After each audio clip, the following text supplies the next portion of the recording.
May narinig akong nagsabi na kaya kanilang sinisiraan kasi may sisirain or may nakitang isisira sa'yo. Pag-realize mo, kung ikaw na tao na ikaw mismo ang sinisiraan, kilala mo naman sarili mo, di ba? Lalo pag ikaw yung isang taong marunong mag-reflect sa sarili, mga kasalanan mo, alam mo.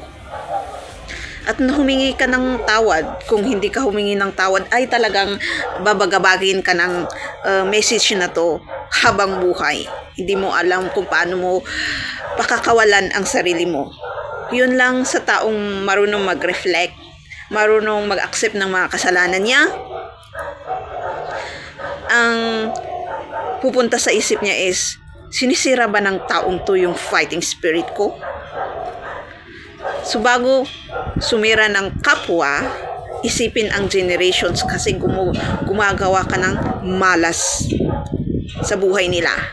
Abundantly in prosperity. Kaya yung mga taong nag-isip na lahat naman ng ginagawa ko, ganito, ganyan, ginagawa ko namang best para makuha ko yung gusto ko, yung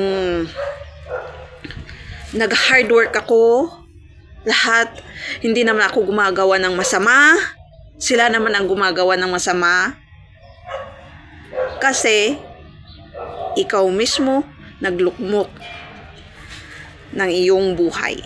O yung generations mo, ang malas-malas naman ng generations mo sa'yo, kung ikaw mismo yun. Ikaw yung nag-curse sa kanila. Kahit pag iisip man yan, pag pananalita, at least yung action nakikita ng iba, pero ikaw mismo, hindi. Well, parehas lang din naman, actually.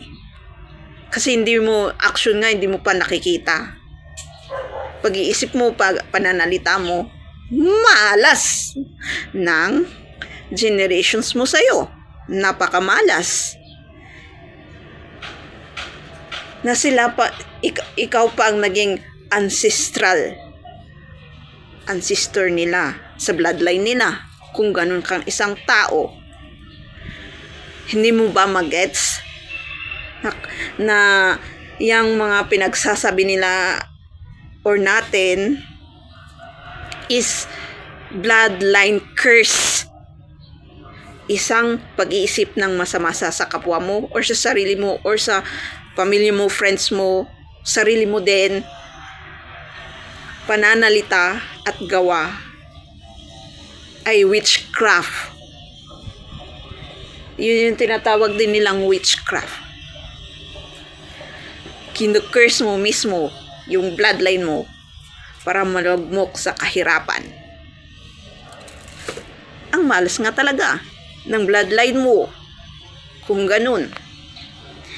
Yun ba ang hindi maintindihan ng mga tao? Well, malas mo kung hindi mo pa maintindihan.